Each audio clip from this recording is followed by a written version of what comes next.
চান্দাৰ ধান্দা কৰা সকল সাৱধান। চান্দা তুলিলে এতিয়াৰ পৰা যাব লাগিব জেললৈ। ট্ৰাকৰ পৰাও কোনো আৰক্ষীয়ে ল'ব নোৱাৰিব টকা। ৰাইজৰ অভিযোগ পালে বিষয়াৰ বিৰুদ্ধে চৰকাৰে ল'ব কঠোৰ শাস্তি। একশ্যন মুডত এইবাৰ মন্ত্ৰী ৰঞ্জিত কুমাৰ দাস। দুৰ্নীতিগ্ৰস্ত বিষয়া কৰ্মচাৰীক দিলে তীব্ৰ হুংকাৰ। জনাই আছো সবিশেষ খবৰ। চান্দাৰ ধান্দা কৰা সকল সাৱধান। চান্দা তুলিলে এতিয়াৰে পৰা যাব লাগিব জেললৈ। ট্ৰাকৰ পৰা কোনো আৰক্ষীয়ে ল'ব নোৱাৰিব টকা। ৰাইজৰ অভিযোগ পালে বিষয়াৰ বিৰুদ্ধে চৰকাৰে ল'ব কঠোৰ শাস্তি। একশ্যন মুডত এইবাৰ মন্ত্ৰী ৰঞ্জিত কুমাৰ দাস। দুৰ্নীতিগ্ৰস্ত বিষয়া কৰ্মচাৰীক দিলে তীব্ৰ হুংকাৰ। ঘুষখোৰ বিষয়াসকলক শীঘ্ৰেই সৰভোগ এৰিবলৈও নিৰ্দেশ দিলে ৰঞ্জিত দাসে।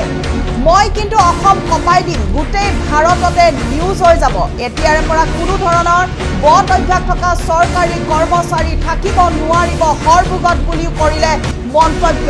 চান্দা সংস্কৃতিৰ বাবে গৰজি উঠিল অধ্যক্ষ ৰঞ্জিত কুমাৰ দাস।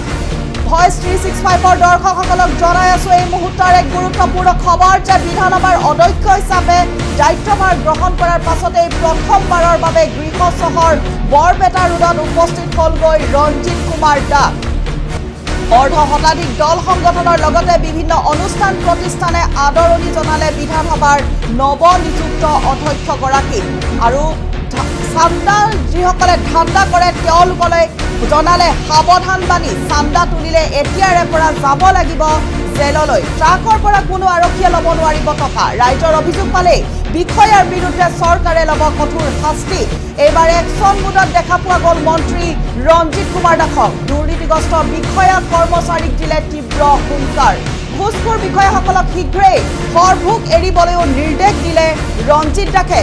মই কিন্তু অসম কপাই দিম আৰু গোটেই ভাৰততে নিউজ হৈ যাব বুলিও কৰিলে হুংকাৰ। এতিয়াৰে পৰা কোনো ধৰণৰ বদ অভ্যাস থকা চৰকাৰী কৰ্মচাৰী থাকিব নোৱাৰিব সৰভোগত বুলি কৰিলে মন্তব্য। চান্দা সংস্কৃতিৰ বাবে এইদৰে গৰজি উঠিল অধ্যক্ষ ৰঞ্জিত কুমাৰ দাস। আমাৰ লগত আছে তেওঁৰ মন্তব্য এই মুহূৰ্তত আগবঢ়াইছো। চান্দা কালচাৰ ইয়াতে বেছি হৈছেগৈ। বাহিৰৰ পৰা বহুতে আহি পেলাই চান্দা খোজে, ব্যৱসায়ীসকলে মোক আপত্তি কৰে। মই যোৱাবাৰ বিধায়ক নাছিলোঁ। মই সেইকাৰণে সকলোকে আহ্বান জনাইছোঁ যে বৰপেটা ৰোডত আহি পেলাই বাহিৰৰ পৰা আহি যাতে চান্দা যদি খুজিবহে মৰম কৰি কোনোবাই কিবা দিলে বেলেগ কথা, কিন্তু দাবী দুবা বা ধমকি যদি দিয়ে তেতিয়াহ'লে আগন্তুক দিনত আইনৰ সন্মুখীন হ'ব লাগিব।